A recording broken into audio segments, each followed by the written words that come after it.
Remy, you're here in Sarajevo, let's say domestic, after 25 years of living and working off and on in Sarajevo. How do you feel after that a quarter of a century here in Bosnia and Herzegovina and in Sarajevo?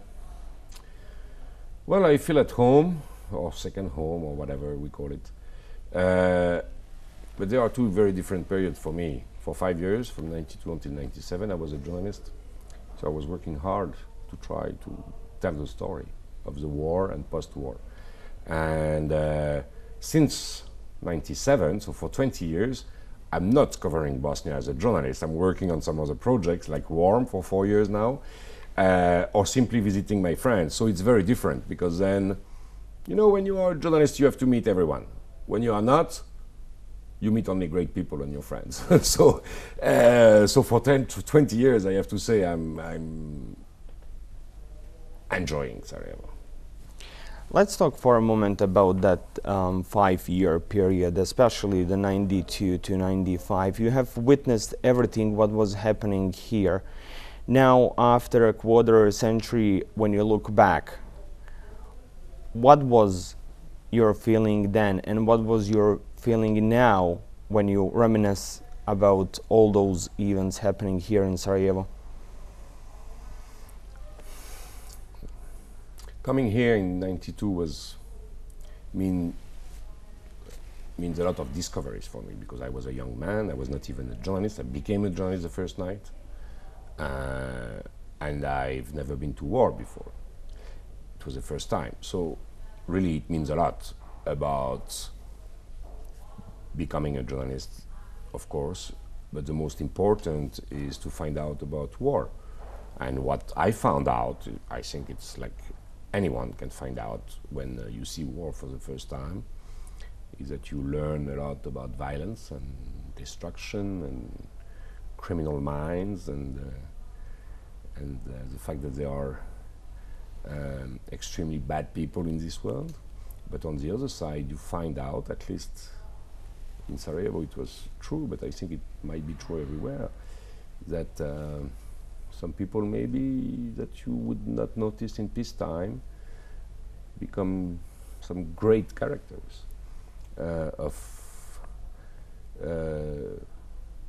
they help each other. You know, you learn about the solidarity and the compassion, but you also learn about the resistance and the fight. So really it's mixed feelings, you know. There is a tragedy, and in that tragedy there is some human beauty. And I think,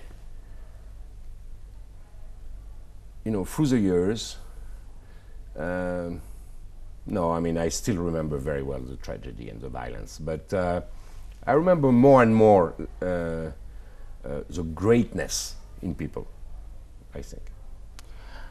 At the end of this year, one of those criminal minds whom you just mentioned, General Mladic, will be sentenced in the first round of sentencing for his crime committed not only here in Sarajevo but all over Bosnia. Do you think that that decision will start changing of our understanding of what has happened here in Bosnia?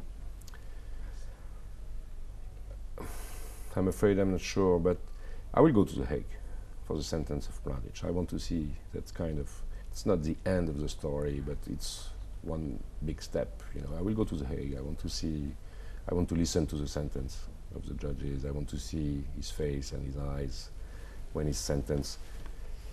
But then about Bosnia, you know, post-war society, first, as I said, I'm not a journalist covering it, so I'm not an expert, but what I can feel is that I'm afraid one sentence will not change everything. You know, one sentence is not the key. The final key is the final solution. Time is, I think, you need time, you know, to rebuild societies. And after every war, so sometimes it's 10 years, sometimes it's one generation, sometimes it's 2 or 3 generations. I don't know. I mean, I would love it, but I'm not sure Mladic's sentence will change Bosnia.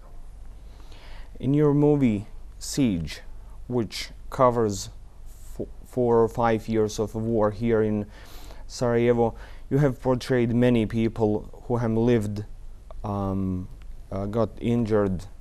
Some of them lost members of their families here in Sarajevo. They have mentioned several times that after some time they started living, under quotes, a normal life here in Sarajevo. When you hear today a normal life during a war in Sarajevo or everywhere else in the world, is that really possible? Well, I'm not exactly sure what is a normal life, but peace is better than war, no?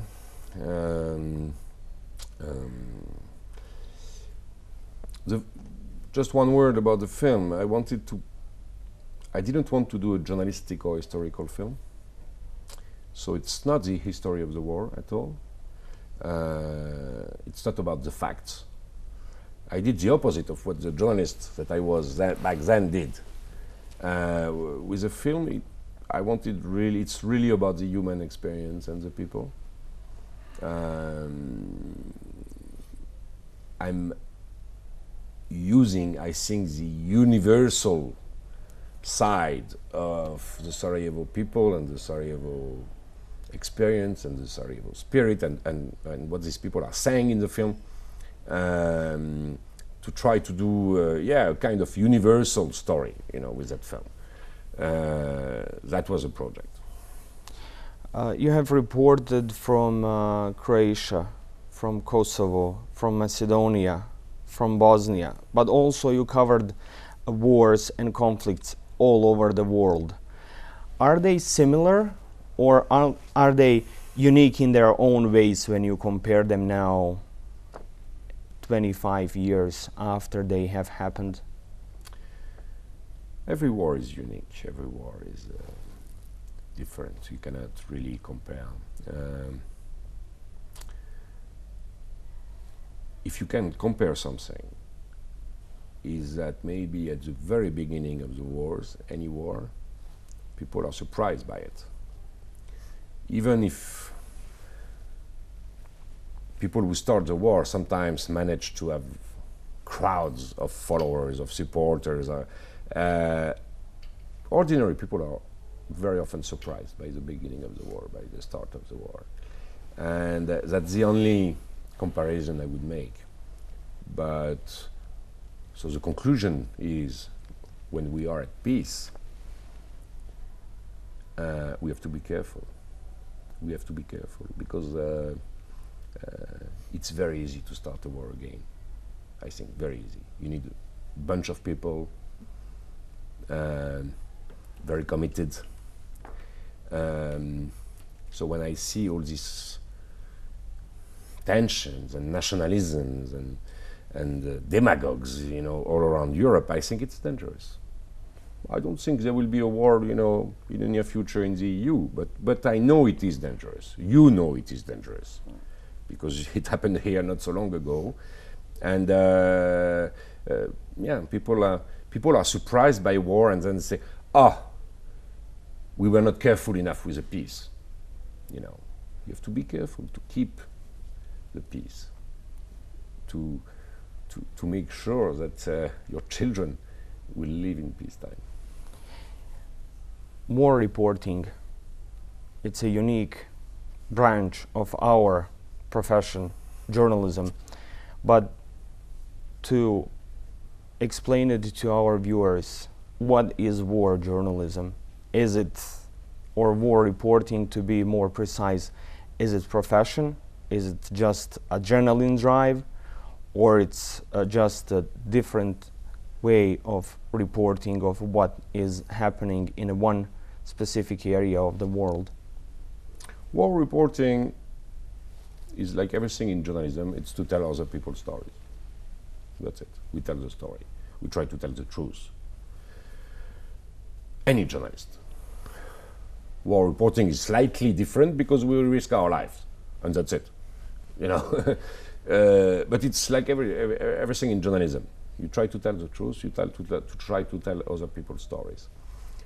And you try to analyze the situation and check the facts and everything.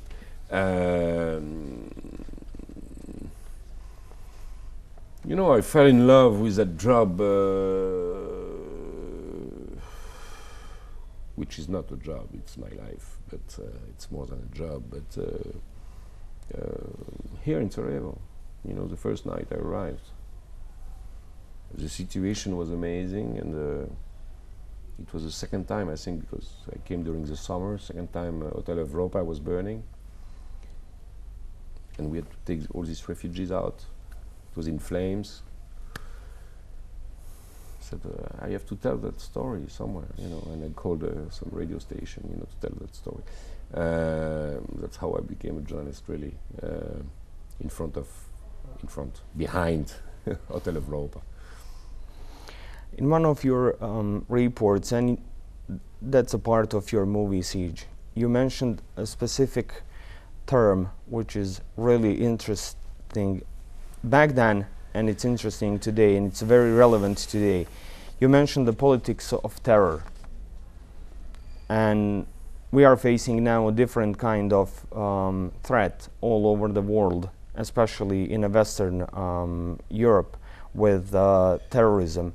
Did the politics of terror changed from wars and conflicts like ours here in Balkans in 1990s, Africa in the 1990s, Second World War, to something new, what we are seeing today, as we call it, the terrorism? Well, talking about the jihadi movement, let's first say that although I mean, there were terrible attacks from 9/11 to Paris, London, Madrid, Berlin, Nice, but the worst conflict with jihadi movements are in the Middle East and Central Asia and Africa, and there are, you know, most of the victims. We should never forget that. I mean, it's very sad to have 100 victims in Paris. It happened in my neighborhood, in cafes I go every day. But let's not forget that you have thousands, tens of thousands, hundreds of thousands of victims in Syria, in Iraq, in African countries, in Central Asian countries. Jihadi movement is still growing up, I believe, with a different, you know, sometimes a setback, like the death of bin Laden, like right now losing Mosul, so-called capital of so-called caliphate of al-Baghdadi, but it's still growing. More and more people believe in jihad around the world. So I think it's a long-term threat, and it's first a long-term threat for in the Muslim world, if we can call it like this, you know. And then for the whole world, because their goal is absolute, you know. They want, you know, world caliphate. So the threat is for everyone. But first, it's in the Middle East. The situation is really terrible, and it's not only because of the jihadis, but they are part of the threat. They are part of the destruction. They are part of the violence. Although they are not the only one guilty. We all know the U.S. invasion of Iraq was a disaster and provoked, you know, long-term chaos. But I'm very often, you know, I disagree with the experts who very often tell us this is the end, you know. They told us after 9/11, they told us after the death of bin Laden and so on, you know, it's the end, you know, it's only a few guys, you know, crazy guys. No, it's not the end, it's still growing. And I'm not sure I will see the end of that conflict in my lifetime. You have mentioned just moments ago burning of Hotel Europa on the first day of your arrival here in Sarajevo. Just next month it will be 25th anniversary of burning of Sarajevo City Hall, Vijećnica, which was a treasure of a culture and academia. I was there that morning. And now you started the project which basically brings a culture, academia photographers, filmmakers together to examine a conflict not only here in Bosnia but all over the world. When you make a line between that day when a city hall and all that treasure was burned and what you're doing today, is that a way how we can fight against politics of terror and conflicts and all misunderstandings which we have, especially here in Balkans? I remember very well the Viesnica burned. I was there very early morning, like with another reporter, Paul Marchand, and with cello Ismet. We went inside. It was in flames, and you had all these books burning, and we went inside, and then some floor fell, and we had to go out, you know. And after a while, the firemen didn't have water anymore.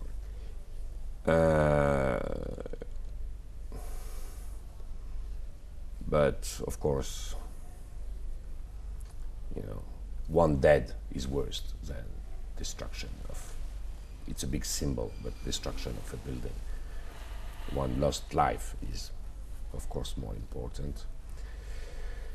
Talking about our projects, you know, on conflict and war, I think we have to remain humble.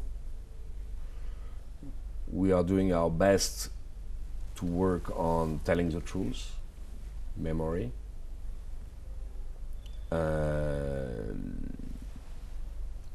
and all the different ways to work on conflict. Is it useful or not? I'm not sure. Only future will tell, you know. It cannot harm anyone. But we have an interesting conference in this festival this year called Why Remember? Is it important to remember? That's a good question. Or is it better to forget sometimes? So we work on memory, but we ask the question, why not forget?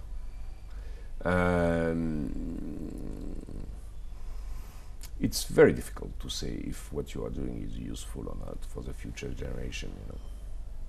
You're bringing here your colleagues from that past times here in Bosnia and Herzegovina, war reporters, people who have lived here for years and suffered with this city and suffered with this people.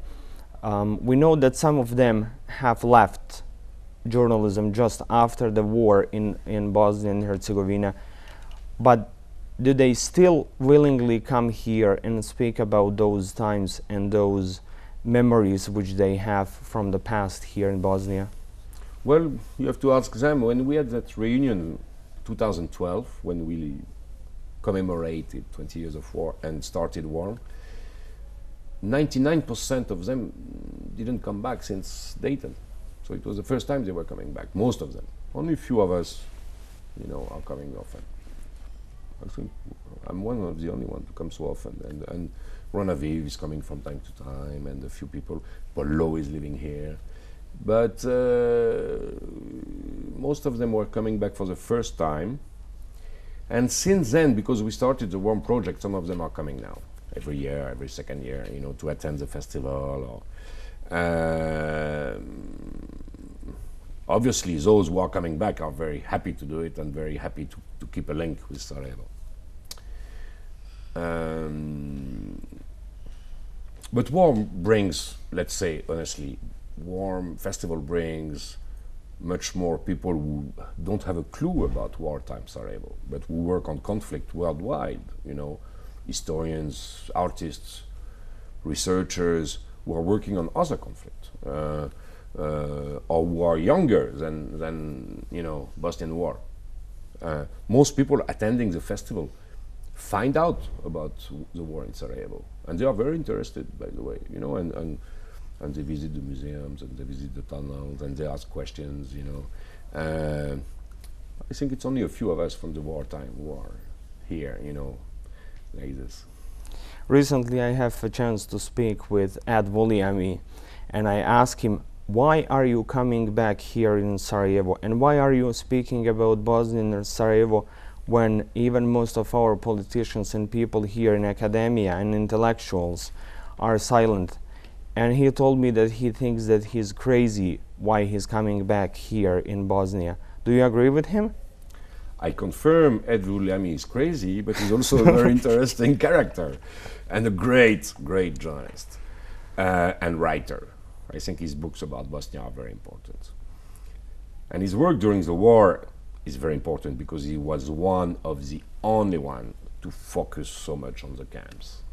And I'm fascinated and so interested by the siege of Sarajevo. And I was living here and I did that film. But Ed's work is really important and relevant because he was in some places where there were not so many journalists, you know. And he told some stories that without him we wouldn't know. You know, or maybe after the war from survivors. But no, Vuljami's work is very important, I believe, yeah. And it's great, he keeps working here from time to time. Thank you so much for your time. Thank you.